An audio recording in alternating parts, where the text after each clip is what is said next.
Hello YouTube, Michelle here with 3Ps, and today I wanted to share with you some ideas I had, or an idea I had for creating these shaker shapes.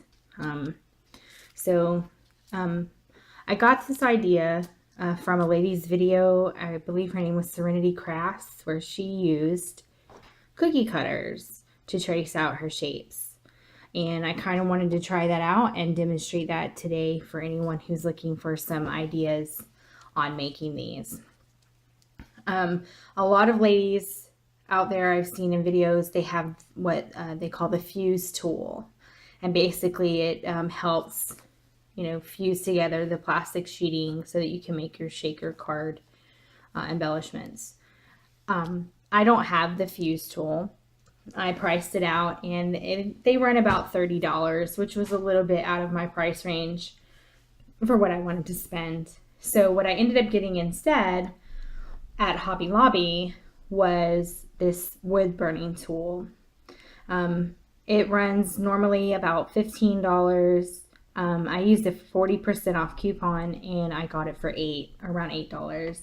So $8 was pretty reasonable. A little tip here.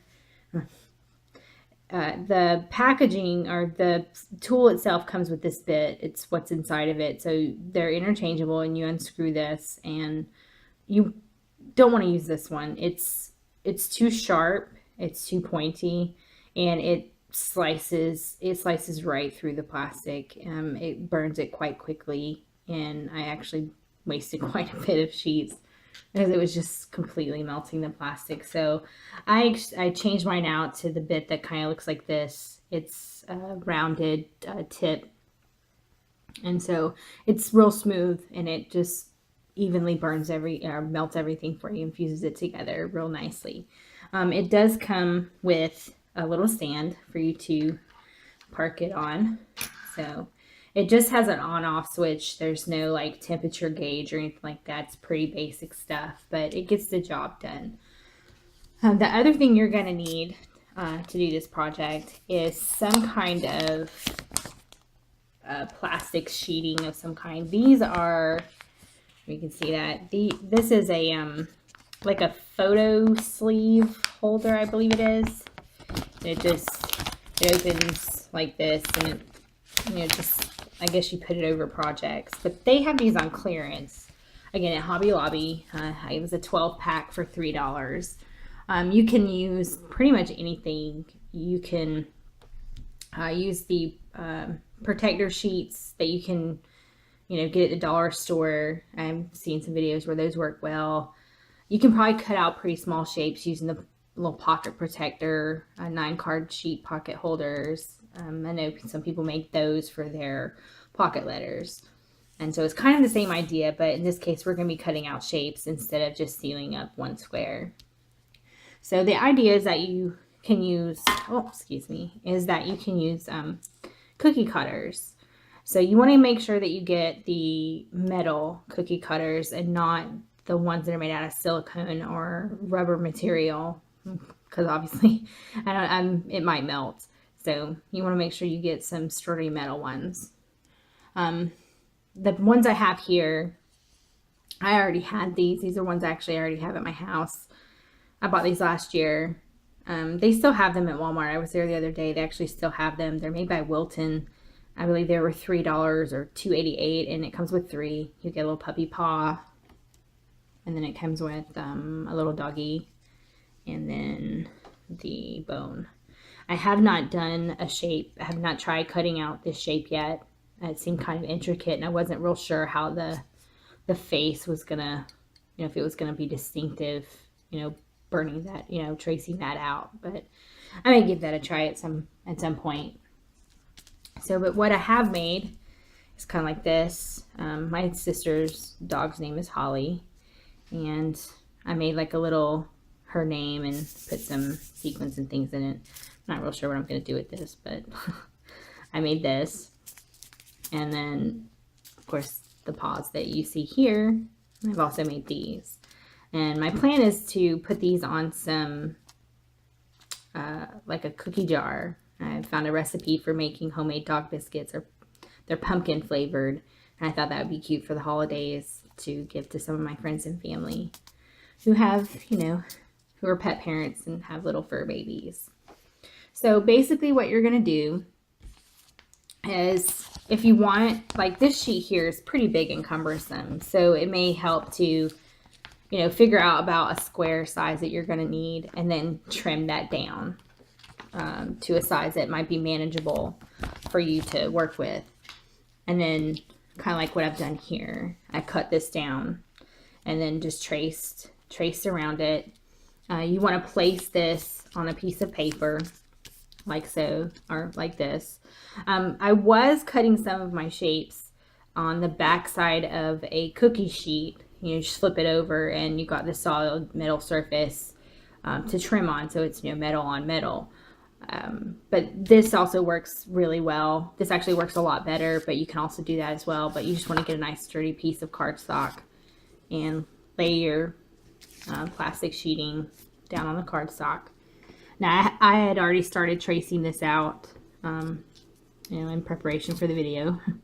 So what I'm going to do is I'm going to finish. Oh, one more little tip. The sides here, one side of the cookie cutter obviously it's got the thicker outline here, and then you've got the real thin side. It does make for a slightly larger pattern if you trace along the thicker side here. And it also, you don't have to worry about burning this shape here and it getting distorted or anything like that if you plan on, you know, making cookies. So I just use this flat side, and I'm going to finish this out just a little bit. But what you want to do is you're just going to trace, you know, along the sides here, and my cord isn't long enough, so we're going to trace here. We're just going to finish this pattern out like this. And so you're going to just take your tool and you'll just trace around your pattern on the cookie cutter, or with the cookie cutter. And then when that's done, you'll trim this out. And you want to leave the bottom open at the bottom enough that you can slide your embellishment, or not embellishments, your sequins, your micro beads, or whatever it is that you're using to fill this up. I actually filled it up a little bit too much. I came around the corner here. I should have left that more open, so it's a little bit narrow, but I can work with it. Another tip that I want to share is you want to make sure that all of this is sealed up before you put things in it, because with like the micro beads, they're so tiny, and they just come flying out. So what you can do is you can use a straw or maybe a swizzle stick or something that's, you know, a coffee stirrer might work. Actually, a coffee stirrer would probably work well with this plastic, especially. It'll slide right down in there, but for right now I have this pencil. And you just want to kind of make sure nothing pokes through the sides. Make sure it's nice and sealed up, and then you'll know nothing's falling out. So, but yeah, something a little bit thinner than this is hard to get up in there. So, and then once you fussy cut everything out and cut out your shape, this one actually needs a little bit more trimming there, because it, you know, yeah. So you just kind of cut it away. You know, you trim up your shape, and then you're going to fill it with whatever items that you know, whatever kind of seeds, you know, like this. So you could just dump in, you could put in a few sequins inside. For these, like I've got some, let me get this canister open. For these in front of me, I use some little gold flowers, some earth, or maybe like, you know, brown tones, kind of going with the, you know, dog colors. And so you just, you know, you slide your embellishments down inside, filling it up, you know, with whatever it is that you use, so that they turn out looking kind of like this. So you fill it up. And then once you have it filled up, you can seal up the bottom depending on the shape. Now for this one, it's got a little curvature along the bottom. And so I'm just going to line it back up like this. And then you would reseal this bottom here. I'm not going to seal this up because I actually want to use it. But, so you would seal this piece up here when you're done. And that would finish your little shape.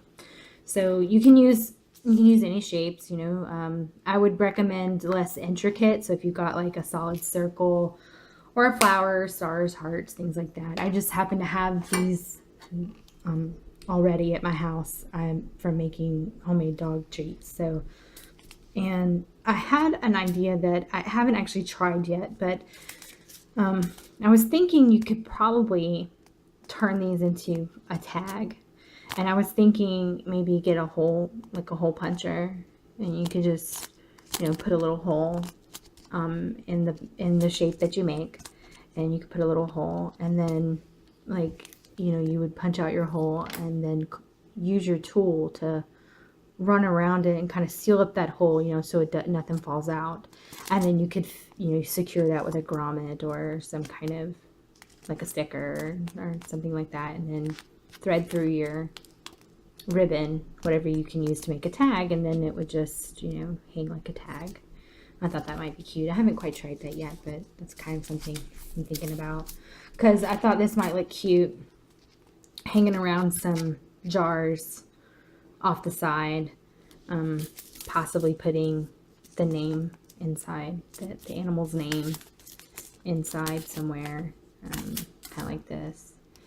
So, but that's all I have for today. I hope you have found this helpful and maybe picked up some tips from this video. So I appreciate everyone watching, and everyone have a great day.